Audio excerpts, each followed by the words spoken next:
여러분들에게 교회는 무엇입니까?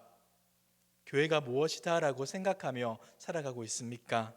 세상에는 많은 교회들이 있습니다. 그리고 그 교회를 가리켜서 신앙의 어머니며 요람이다라고 말하는 사람이 있습니다.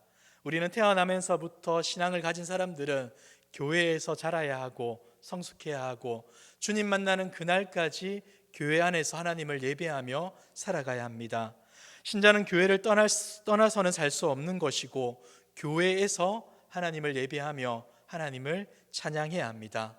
그런데 우리가 듣게 되는 여러 가지 이야기들을 듣다 보면 정말 교회가 소망이 있는가라는 생각이 들기도 합니다. 교회 안팎으로 들려지는 소문들은 아주 불편한 이야기이고 때로는 교회의 거룩함을 잃어버릴 수도 있겠다라고 여겨지는 이야기들이 우리 귀에 들리는 것이 사실입니다. 교회의 이런저런 잘못들 뿐만 아니라 가장 거룩하게 교회를 지켜야 하는 목회자들 또한 여러 가지 잘못된 일들을 하여서 교회의 그 이름에 먹칠을 하는 경우도 참 많이 있는 것 같습니다. 하지만 그럼에도 불구하고 우리는 교회에서 신앙생활을 해야 하고 교회 안에서 하나님의 뜻을 이루어 나가야 합니다. 왜냐하면 하나님은 교회를 통해서 일하시기 때문이죠. 교회를 통하여서 우리는 하나님의 뜻이 무엇인지를 알아야 하는데 이것은 그냥 우리 인간의 생각이 아니라 성경 말씀을 통하여서 하나님이 이 교회가 내가 일하는 공동체다라는 것을 알려주십니다. 오늘 함께 말씀을 통하여서 성경이 말하는 교회는 무엇이고 그 교회를 통하여서 우리는 무엇을 이루어 나가야 하는지를 말씀을 통해서 한번 살펴보도록 하겠습니다. 먼저 우리가 살펴볼 것은 이 교회는 누가 세웠는지를 한번 보도록 하겠습니다. 우리가 읽었던 마태복음 16장 18절 말씀을 다시 한번 더 보도록 하겠습니다. 시작. 또 내가 네게 이르노니 너는 베드로라. 내가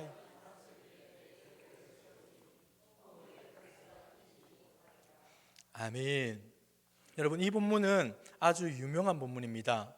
베드로에게 이 반석 위에 내 교회, 그러니까 예수님께서 교회를 세우시겠다라고 말씀해 주고 있는 겁니다. 그런데 가톨릭 사람들은 이 본문을 근거로 하여서 베드로가 교회의 시초이다라고 생각하고 일대 교황이 바로 베드로다, 교회의 열쇠를 가진 자가 베드로라라고 주장을 합니다. 하지만 이 본문을 우리가 보다 조금 넓게 보셔야만 이 본문이 무엇을 의미하는지를 알 수가 있습니다. 예수님께서 어느 날 가이사랴 빌립보에서 제자들에게 물어봅니다. 사람들이 나를 누구라 하더냐? 이에 제자들은 말을 하죠. 세례 요한이 죽었다가 살아났다 말하는 사람들도 있고 선지자 중에 하나다, 엘리야다, 예레미야다라고 주장하는 사람들도 있습니다라고 그렇게 답을 합니다. 이때 예수님께서는 한 번 더 물어보시죠. 그렇다면 제자들이 너희는 나를 누구라 그렇게 여기느냐? 이에 나서기를 좋아했던 베드로가 이야기합니다. 주는 그리스도시요 살아계신 하나님의 아들입니다.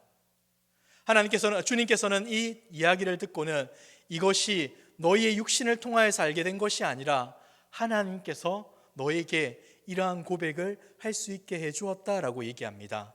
그리고 나서 우리 주님께서 이렇게 말씀하는 겁니다. 내가 네게 이르노니 너는 베드로라. 내가 이 반석 위에 내 교회를 세우리니 음부의 권세가 이기지 못하리라. 여러분, 무슨 의미겠습니까?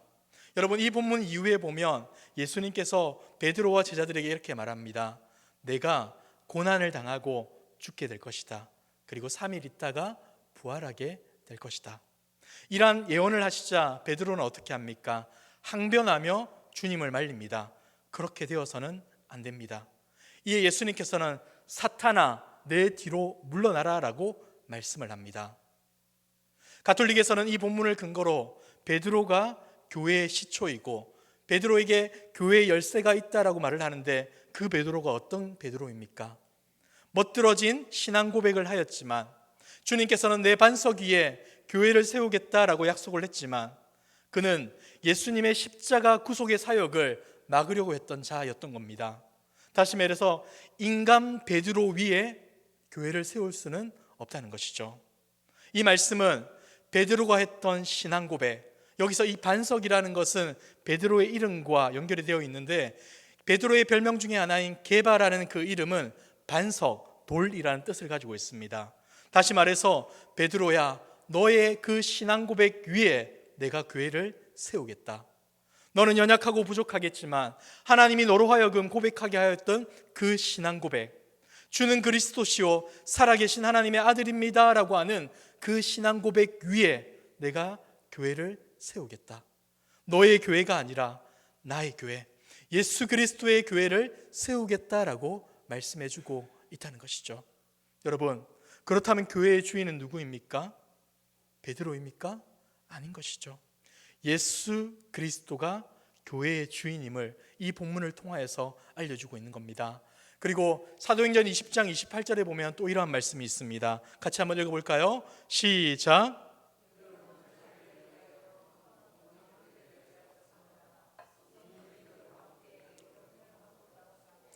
하나님이 자기 피로 사신 교회를 보살피게 하셨느니. 아멘. 바울이 예루살렘으로 가고 있습니다. 그곳에 가면 잡혀서 죽은 가운데 있을지도 모르겠다라는 사실을 알고 있습니다. 이에 에베소 교회 장로들을 불러서 이런저런 얘기를 하면서 이 본문이 나오는 것이죠. 여러분들은 양떼를 열심히 보살피고 그들이 이리 가운데 먹히지 않도록 도와야 합니다. 성령이 그들 가운데 여러분들을 감독자로 세웠습니다. 다시 말해서 무슨 말입니까? 교회 한 사람 한 사람을 세운 주체가 누구라는 겁니까? 성령 하나님이라는 것이죠. 뿐만 아니라 하나님, 성부 하나님께서 자기의 피, 자신의 독생자 예수의 피로 사신 교회를 보살피게 했다라고 얘기합니다. 여러분, 앞선 말씀과 이 본문을 종합해 보자면 성자 예수 그리스도와 성령 하나님과 성부 하나님을 통하여서 교회가 세워지고 그 교회의 주인이시다라는 것을 말씀해 주고 있는 것 아니겠습니까? 교회의 주인은 인간이나 어떠한 특별한 사람이 아니라 성삼위 하나님이시다라는 것을 이 두 본문이 우리에게 알려주고 있다는 것이죠. 여러분, 우리 교회 한번 주보를 보시겠습니까? 우리 교회 주보를 보시면 맨 앞장에 보시면 이렇게 되어 있습니다. 교회 탄생 2001년 7월 8일. 분명 여기 앉아 계신 분들 중에는 교회의 설립에 기여했던 분들이 계실 겁니다. 우리 교회가 처음 세워졌을 때 수고하고 노력하고 눈물로 기도했던 사람들이 분명히 있을 겁니다. 하지만 저는 교회 설립이라고 하지 않고 교회 탄생이라고 기록하고 있습니다. 왜 그렇겠습니까? 교회의 시작은 인간이 아니라 하나님이 하시는 일이기 때문이죠. 하나님이 하시기 때문에 우리는 하나님의 때 우리를 통하여서 이 교회를 세웠음을 믿고 교회의 설립이 아니라 교회의 탄생이라 고백할 수 있어야 한다는 겁니다. 주님의 피로 사신 이 교회, 우리를 통하여서 세워주시고 우리가 이곳에서 예배하고 하나님을 찬양할 수 있도록 인도해 주셔서 감사합니다라는 그 믿음의 고백을 할 수 있는 저와 여러분들의 모습이 되기를 주님의 이름으로 축복합니다. 자, 두 번째, 그렇다면 이 교회를 우리는 다른 말로 어떻게 부를 수 있겠습니까? 고린도전서 1장 2절에 보시면 이런 기록이 있습니다. 같이 한번 읽어보겠습니다. 시작. 고린도에 있는 하나님의 교회 곧 그리스도 예수 안에서 거룩하여지고 성도라 부르심을 받은 자들과 또 각처에서 우리의 주 곧 그들과 우리의 주 대신 예수 그리스도의 이름을 부르는 모든 자들에게. 아멘. 여러분, 하나님의 교회를 어떻게 치환하고 있습니까? 하나님의 교회를 이렇게 얘기합니다. 곧, 똑같다. 그리스도 예수 안에서 거룩하여진 성도. 성도가 바로 교회라는 겁니다. 부르심을 입은 자들이 교회라는 겁니다. 예수 그리스도의 이름으로 부름을 받은 모든 자들의 모임이 교회라는 겁니다. 건물, 조직, 재정 이런 것이 교회가 아니라 우리 한 사람 한 사람이 교회이고 주님을 믿는 우리 공동체가 교회다라는 것을 알려주고 있는 것이죠. 여러분, 교회는 일, 조직, 건물이 아니라 교회는 사람인 것입니다. 하나님의 은혜로 구원받은 우리 한 사람 한 사람이 교회이고 주님의 은혜 가운데 하나님을 예배하기 위하여 모여있는 우리 모두가 교회라고 할 수 있는 것이죠. 사랑하는 성도 여러분, 그러니까 우리가 교회 아름다워야 한다, 교회 건강해야 한다, 교회가 커져야 한다라는 그 의미 안에는 무엇이 있어야 합니까? 우리 한 사람 한 사람이 신앙적으로 건강해야 하고, 우리 한 사람 한 사람이 주님 보시기에 아름다워야 하고, 우리의 내면이 풍성해야만 우리 교회의 그 아름다움과 건강함과 풍성함이 나타날 수 있다는 것, 우리에게 알려주고 있다는 것이죠. 사랑하는 성도 여러분, 이렇듯 우리 한 사람 한 사람은 교회입니다. 그리고 우리는 교회라는 하나님께서 말씀하시는 그 공동체의 일원으로 살아갈 수 있습니다. 단 예수님을 나의 구주로 믿게 되면 그렇게 된다는 것이죠. 예수님을 믿으면 누구든지 자연스럽게 교회의 일원이 됩니다. 왜 그렇게 되겠습니까? 여기에는 두 가지의 관계가 적용되기 때문인데, 첫 번째는 예수님과 성도의 관계입니다. 골로새서 1장 18절에 보시면 이런 말씀이 있습니다. 한 번 더 읽어볼까요? 시작. 그는 몸인 교회에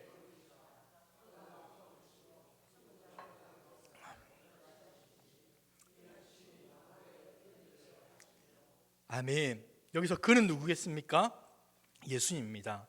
예수님은 몸인 교회의 머리시다라고 얘기합니다. 여러분, 우리의 육신 가운데서 머리는 얼마나 중요한 역할을 합니까?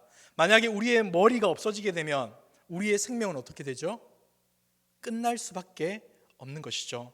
다시 말해서 머리라는 것은 우리의 생명이라는 뜻입니다. 여러분, 우리 교회의 생명은 무엇입니까? 성도의 숫자입니까? 교회의 재정입니까? 아니면 남보다 더 뛰어난, 다른 교회보다 더 뛰어난 프로그램입니까? 다른 것 아닙니다. 오직 예수 그리스도만이 생명인 줄 믿으시길 바랍니다. 이 예수 그리스도가 생명인 것을 믿는다면 우리는 예수를 잃지 않기 위하여 노력해야 하고, 예수만을 붙잡고 살아가기 위하여 애써야 하고, 예수의 이름만을 높이기 위하여 힘써야 하는 것 아니겠습니까? 예수를 우리의 머리로 삼는다면 우리는 반드시 그래야 합니다. 그리고 두 번째, 예수가 우리의 머리라면 우리는 그 머리의 명령에 순종해야 합니다. 우리는 우리의 손과 발이 움직이고, 저는 지금 말을 하고 있는데 이 모든 행동들이 어디로부터 시작되는 겁니까? 바로 저의 머리로부터 명령이 하달되고, 그 명령에 따라서 손과 발이 움직이고 저의 입술이 움직이는 것 아니겠습니까? 우리는 예수님께 붙어있는 지체다, 예수님께 붙어있는 존재다라고 말을 하는데, 주님의 말씀에 순종하지 않고 주님의 명령에 따르지 않는다면 그것은 뭔가 잘못됐거나 고장나 있는 상태라는 것을 우리에게 알려주는 겁니다. 사랑하는 성도 여러분, 우리가 예수님께 붙어있는 교회라면, 예수님과 함께하고 있는 교회라면 예수님을 생명처럼 모시고 그분의 명령에 따라 순종하는 삶을 살아야 한다라는 것, 이 본문이 우리에게 알려주고 있다는 것이죠. 그리고 두 번째 본문은 이겁니다. 같이 한번 읽어볼까요? 시작. 너희는 그리스도의 몸이요 지체의 각 부분이라. 아멘. 여러분 한 사람 한 사람이 예수님께 붙어 있는 것처럼 옆에 있는 지체들 또한 예수님께 붙어 있는 존재라는 것을 잊지 말아야 한다는 겁니다. 우리 한 사람 한 사람은 각자의 존재로서 이 땅을 살아가고 있지만 예수라고 하는 그 머리 안에 붙어진 존재로 살아간다는 겁니다. 그렇기 때문에 우리는 지체 의식을 가지고 살아야 합니다. 예수님께 같이 붙어 있는 존재라는 사실을 기억하며 우리가 힘써 주님의 뜻을 따라 살아가야 한다는 것이죠. 나를 고집하고 내 생각만을 할 것이 아니라 주님이 우리에게 무엇을 말씀하시고 주님이 우리에게 무엇을 명령하시고 내가 주님의 영광을 위하여 살아가는 길이 무엇인지를 늘 고민하며 살아가는 것, 다른 사람과 비교하여 남을 부끄럽게 하고 남을 힘들게 하고 남을 괴롭게 하는 것이 아니라 주님께 붙어 있어서 주님의 기쁨이 되는 삶을 살아가는 것, 그리고 옆에 있는 지체들을 소중히 여겨주는 것, 바로 이것이 예수님과 성도의 관계를 바르게 하는 지체의식을 가진 우리의 모습이어야 한다는 것을 알려주고 있다는 것이죠. 그리고 두 번째는 이것입니다. 고린도전서, 성도와 성도와의 관계인데 고린도전서 12장 27절 말씀입니다. 죄송합니다. 12장 13절 말씀입니다. 같이 한번 읽어보도록 하겠습니다. 시작. 우리가 유대인이나 헬라인이나 종이나 자유자나 다 한 성령으로 세례를 받아 한 몸이 되었고 또 다 한 성령을 마시게 하셨느니라. 아멘. 여러분, 여기에 보면 네 부류의 사람이 나오고 있죠. 유대인, 헬라인, 종, 자유인. 어떻습니까? 유대인과 헬라인은 반대되는 말입니다. 유대인의 입장에서는 헬라인, 이방 사람들은 구원받지 못하는 사람입니다. 종하고 자유자도 마찬가지입니다. 지배하는 자와 지배를 받는 자입니다. 그런데 하나님께서는 뭐라고 말합니까? 다 하나이다. 주님께 붙어 있다면 서로의 등급이 어떠하고 그들의 높고 낮음이 어떠하고 이것이 중요한 것이 아니라 주님께 붙어 있다면 우리는 한 몸이다라고 이야기해 주고 있다는 것이죠. 때문에 우리는 우리 교회 공동체 안에서 주님의 은혜 가운데 한 몸 되었다는 것을 기억하며 살아가야 합니다. 여러분, 결코 차별하지 마십시오. 겉에 보이는 것, 외형적인 것들을 보면서 우리 교회 안에 차등을 두어서는 안 됩니다. 어떤 멋들어진 사람들이 오면 환영하고 그렇지 못한 사람들이 오면 눈살을 찌푸리는 그러한 행동을 해서는 절대 안 됩니다. 왜냐하면 주님께서 우리로 하나 되게 하셨기 때문에 우리는 어떠한 사람일지라도 그들과 화목해야 하고 그들을 우리의 지체로 받아들이며 기꺼이 맞아들이는 모습을 보여야 한다는 것이죠. 또한 우리는 한 방향을 향해 나아가야 합니다. 우리가 한 몸이라면 팔은 저쪽으로 가고 있는데 다리는 저쪽으로 가면 같은 방향으로 갈 수 있겠습니까? 안 되는 겁니다. 우리가 한 몸이라면 주님의 마음에 합한 방향으로 함께 가야 하고 서로가 서로를 위하여 도와주기 위해 노력해야 합니다. 동고동락의 모습도 필요합니다. 여러분, 교회에서 힘들어하고 아파하는 자들이 있으면 어떻게 합니까? 네가 뭔가 잘못하더니 잘 되었다, 이렇게 하시면 안 됩니다. 우리의 마음에 그들의 고통을 보며 같이 아파해야 하고 그들을 위하여 눈물을 흘리며 기도해주는 그러한 마음이 있어야 합니다. 그러한 마음이 있다는 것이 바로 한 몸 의식을 가지고 있구나라는 것을 보여주는 증거라 할 수 있다는 것이죠. 고통뿐이겠습니까? 즐거움도 같이 해야 합니다. 교회에서 이것이 제일 안 되는 것 같습니다. 교회에서 어떤 사람들이 뭔가 뛰어난 모습, 뭔가 잘한 모습을 보이게 되면 그 사람을 칭찬하고 높여주는 것을 교회가 제일 못하는 것 같습니다. 나보다 잘나 보여서 시샘하고 시기하고 질투하는 것, 이러한 교회의 모습 있으면 안 된다는 것이죠. 우리가 정말로 한 몸으로 주님 안에 하나 되었다라는 것을 믿고 알고 있다면 우리는 어떠한 고통도 같이 해야 하고 어떠한 즐거움 또한 같이 해야 되는 줄 믿으시길 바랍니다. 그렇다면 여러분, 우리 교회가 이러한 교회의 모습으로 빚어지고 자라갈 때 그냥 이렇게 주님의 구원과 은혜를 받았으면 그것으로 충분하다 여기면 되겠습니까? 결코 그렇게 해서는 안 됩니다. 우리에게는 그 자리가 아니라 성장과 성숙이 필요합니다. 바로 영적 성장이 필요하다는 것이죠. 여러분, 이 영적 성장은 그냥 좋은 메시지 중에 하나가 아닙니다. 하나님께서 이 영적 성장을 원하시고 계십니다. 영적 성장은 첫 번째 하나님의 뜻입니다. 히브리서 5장 12절부터 6장 2절까지 말씀을 보시면 이런 말씀이 있습니다. 때가 오래되었으므로 너희가 마땅히 선생이 되었을 터인데 너희가 다시 하나님의 말씀의 초보에 대하여 누구에게서 가르침을 받아야 할 처지이니 단단한 음식은 못 먹고 젖이나 먹어야 할 자가 되었도다. 이는 젖을 먹는 자마다 어린아이니 의의 말씀을 경험하지 못한 자요 단단한 음식은 장성한 자의 것이니 그들은 지각을 사용함으로 연단을 받아 선악을 분별하는 자들이니라. 우리 1절 2절 말씀 같이 한번 읽어보도록 하겠습니다. 시작. 그러므로 우리가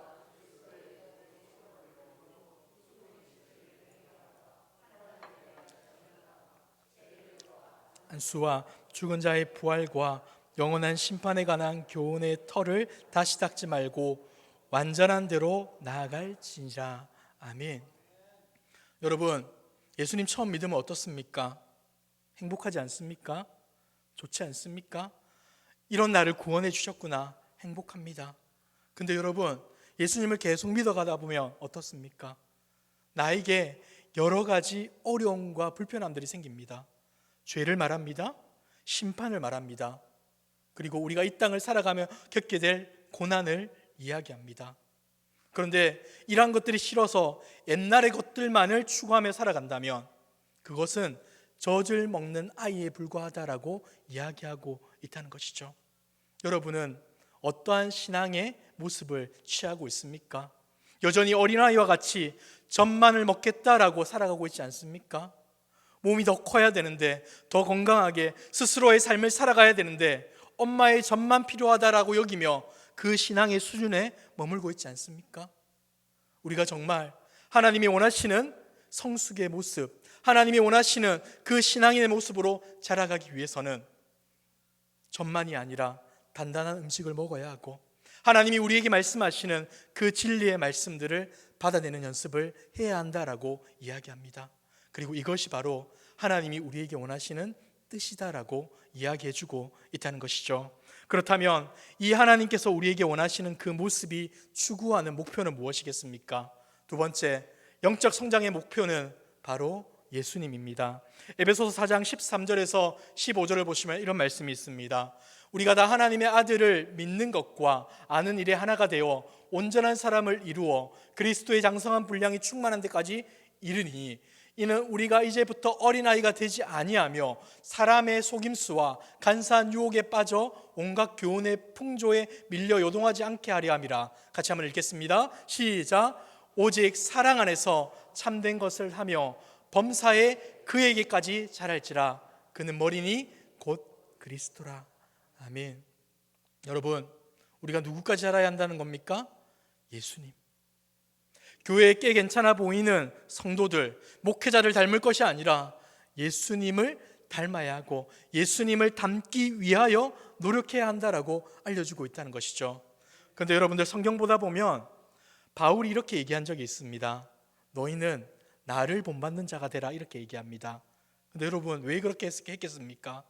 바울은 자신이 뛰어나니까 자신의 모습을 본받아라, 이게 아니라 예수님을 닮아가고 있는 자신의 모습을 닮으라라고 얘기한 겁니다. 다시 말해서 예수님을 닮으십시오라고 권면했던 것이죠. 여러분, 누구를 닮기 위해 노력하고 있습니까? 누구를 닮기 위해 애쓰고 있습니까? 여전히 이 땅을 살아가면서 이 땅에 있는 무언가를 얻기 위해, 이 땅에 꽤 괜찮아 보이는 사람을 닮기 위해 노력하고 애쓰고 있지 않습니까?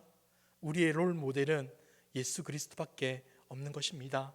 예수님을 닮아가기 위해 힘쓰는 저와 여러분들이 되기를 소망합니다. 우리 세 번째는 영적 성숙은 하나님의 명령입니다. 하나님의 뜻이기도 하지만 하나님의 명령이기도 합니다. 베드로후서 3장 18절에 보시면 오직 우리 주 곧 구주 예수 그리스도의 은혜와 그를 아는 지식에 자라가라라고 명령을 합니다. 그냥 자라갈 수 있으면 자라가시고 그게 힘드시면 포기하십시오가 아니라 반드시 자라야 합니다라고 명령하고 있다는 것이죠. 그렇다면 우리의 삶은 이것이 선택사항이 아니라 의무사항임을 기억하며 이 자리 가운데 있어야 한다는 것 아니겠습니까? 여러분, 끝까지 포기하지 마시고 하나님의 명령에 순종하시길 바랍니다. 그리고 우리 네 번째입니다. 네 번째는 기도 제목 역시 영적 성장이어야 합니다. 골로새서 1장 10절에 보시면 1장 10절입니다. 1장 10절에 보시면 이런 말씀이 있습니다. 주께 합당하게 행하여 범사에 기쁘시게 하고 모든 선한 일에 열매를 맺게 하시며 하나님을 아는 것에 자라가게 하시고. 아멘. 지금 이 말씀은 바울 사도가 골로새 성도들에게 편지를 보내면서 기도문을 작성한 겁니다. 그 기도문의 내용이 바로 이겁니다. 하나님, 이들을 위해 기도합니다. 하나님, 이들이 하나님을 기쁘시게 하는 자가 되기를 원합니다. 하나님의 선한 일을 감당하는 자가 되기를 원합니다. 하나님을 아는 데까지 자라가기를 원합니다라고 기도했다는 겁니다. 다시 말해서 우리 또한 누군가를 위해 기도하고 나를 위해 기도할 때 무엇이 있어야 한다는 겁니까? 영적 성숙과 성장을 위한 기도를 빼먹지 말아야 한다는 것이죠. 그리고 마지막 여섯 번째는 무엇입니까? 감사의 제목도 영적 성장이어야 합니다. 여러분, 데살로니가후서 1장 3절에 보시면 이런 말씀이 있습니다. 같이 한번 읽어보겠습니다. 시작. 형제들아, 우리가 너희를 위하여 항상 하나님께 감사할지니 이것이 당연함은 너희의 믿음이 더욱 자라고 너희가 다 각기 서로 사랑함이 풍성함이니. 아멘. 여러분, 이 데살로니가 교회는 특별한 교회였습니다. 왜냐하면 바울이 2차 선교 여행 가운데 들렸던 교회이긴 한데 여러 사람들의 핍박과 또 바울을 괴롭히는 그 일들 때문에 3주 정도밖에 사역을 못하고 도망가야 했던 교회가 바로 이 데살로니가 교회입니다. 그런데 멀리 떠나고 나서 이 교회에 대한 소식이 들려온 겁니다. 비록 3주의 짧은 기간 동안 복음을 전했고 그들이 가르침을 받았지만 주님의 은혜와 사랑 안에서 무럭무럭 자라나고 있다는 소식을 듣게 된 것이죠. 이러한 소식을 듣게 되고 바울은 기뻐하면서 하나님께 감사한 겁니다. 너희가 그렇게 성장하고 성숙했다는 사실을 듣고 나서 내가 얼마나 감사한지 몰라 하면서 편지의 그 내용을 기록하고 있다는 것이죠. 여러분들은 어떠한 부분에서 감사하고 있습니까? 여러분들은 어떠한 일 때문에 감사를 하고 있습니까? 여러분들의 재정이 넉넉해질 때, 여러분이 원하는 일이 이루어질 때, 내가 다른 사람보다 더 뛰어난 일을 하게 될 때, 이런 것들만으로 감사하고 있지는 않으십니까? 분명 이러한 것들도 감사의 제목이 될 수 있는 것이죠. 하지만 성숙한 성도는 어떤 부분에 감사해야 됩니까? 내가 하나님의 은혜 가운데 자라고 있음에 감사하고, 나뿐만 아니라 우리 옆에 있는 지체 한 사람 한 사람이 예수 그리스도를 닮아가고 예수님의 은혜 가운데 성숙하고 성장하는 것을 보면서 하나님 너무 감사합니다. 제 옆에 이렇게 존귀하고 아름다운 지체들을 두심에 감사합니다. 이들을 보고 도전받게 하심에 감사하고 이들의 모습을 통하여서 섬김받고 은혜를 누리게 하심에 감사합니다. 이것이 바로 주님의 은혜를 제대로 아는 성도의 마땅한 감사의 제목이다라는 것을 우리가 기억해야 한다는 것이죠. 사랑하는 성도 여러분, 우리는 이처럼 하나님의 은혜 가운데 계속해서 성장해야 합니다. 계속해서 성장하고 자라가야 합니다. 교회가 성장하지 않으면, 교회가 성숙하지 않으면 문제가 생기고 맙니다. 세상의 교훈과 풍조에 흔들리게 되고 육신에 속한 자로 흡수되어서 시기와 분쟁이 일어나게 됩니다. 자기 중심적인 생각에 빠져서 내 생각이 가장 옳다, 내 생각이 맞다라고 주장하며 다른 사람을 무시하게 됩니다.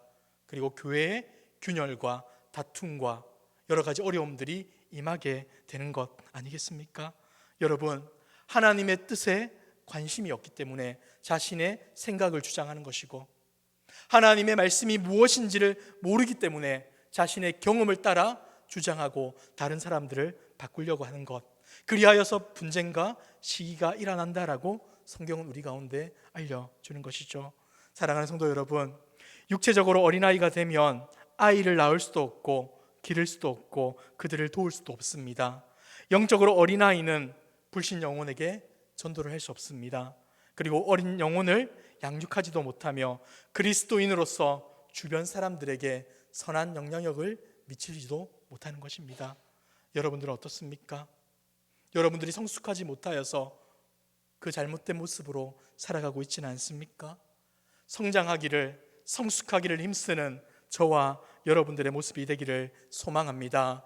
하나님의 말씀을 읽음으로 하나님의 뜻을 깨닫게 되고, 기도함으로 하나님의 말씀 앞에 내 삶을 내어놓게 되고, 하나님이 주신 은혜를 가지고 전도함으로 죽어가는 영혼을 살릴 뿐만 아니라 우리의 삶에 누려지는 은혜와 사랑을 다른 사람들에게 흘려보내므로 나뿐만 아니라 다른 사람이 크고 놀라우신 하나님의 은혜를 알게 하는 것, 이것이 바로 우리를 교회로 삼으신 하나님의 부르심에 합당한 모습이 아닐까라는 생각을 해봅니다.